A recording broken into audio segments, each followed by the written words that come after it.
Bom dia. O Brasil já passa por insegurança pessoal, insegurança patrimonial, por causa da insegurança pública, né? Insegurança jurídica, porque a gente não sabe mais o que vem do Supremo, né? Já que a Constituição não tem sido seguida como a gente espera, né? E agora vamos ter a insegurança fundiária, ou seja, ninguém vai estar seguro de que a terra que comprou, em que mora, em que produz, vai ficar dele, né? O Supremo está decidindo que não vale o marco temporal do artigo 231 da Constituição. Está lá escrito, no presente do indicativo, o seguinte: são indígenas, são de propriedade dos indígenas as terras que tradicionalmente ocupam. Ocupam é presente do indicativo. Não está escrito ocuparam, nem vierem a ocupar. Está escrito ocupam. Portanto, é no dia em que foi promulgado o documento chamado Constituição do Brasil, que é a lei maior, a lei suprema.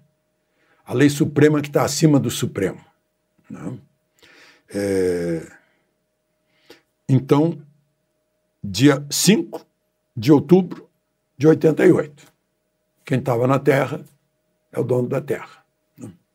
E o Supremo está dizendo que não, né? Que tem que tirar quem estava em terra que o indígena diz que é dele.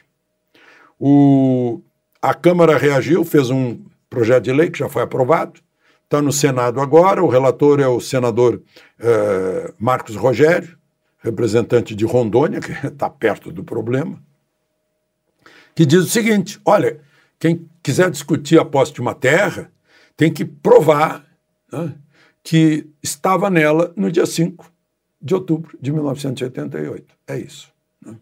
É isso. O indígena tem que demonstrar de alguma forma, já que ele não tem escritura, né? E o fazendeiro que estiver plantando lá ou criando gado tem que demonstrar, né, que ele tinha documentos naquele dia que estava ocupando essa terra. Hoje existem 421 terras indígenas para 466 mil indígenas, 466 mil. E fazem um total de 106,6 milhões de hectares. Como o Brasil tem 850 milhões de hectares, isso significa 12,5% do território nacional, sendo que o plantio de grãos, né, de hortaliças, de frutas, de cereais, de oleaginosas, de gramíneas, né, de leguminosas, ocupa 8%.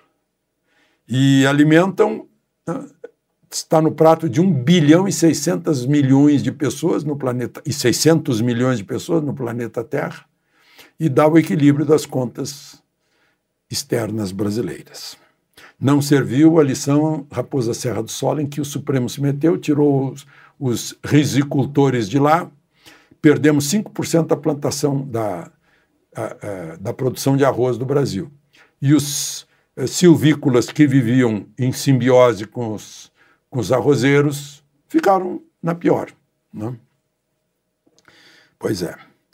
Bom, enquanto isso, queria falar também de um problema econômico brasileiro que está já no 8º mês desse governo e os otimismos iniciais vão caindo. A Genial Quest mostrou, né, numa pesquisa em operadores, em gente do mercado financeiro de investimentos, o seguinte: o olhar negativo para a economia brasileira, né, estava em 44%, subiu para 47%. Para Haddad, que estava com positivo de 65%, caiu para 46%. Negativo subiu de 11% para 23%. Os que achavam que ia melhorar eram 53%, agora são 36%. Né? Eu estou comparando 20 de julho com agora. Os que acham que vão piorar subiram subiu de 21% para 34%. Né? O primeiro problema que eles acham é o fiscal, é o desequilíbrio das contas públicas, 57%. Depois vem o eleitoreiro na economia, os juros só 6%. Agora, olha só o fiscal. A diferença é de 151 bilhões e meio entre os primeiros 7 meses de Bolsonaro e os primeiros 7 meses de Lula.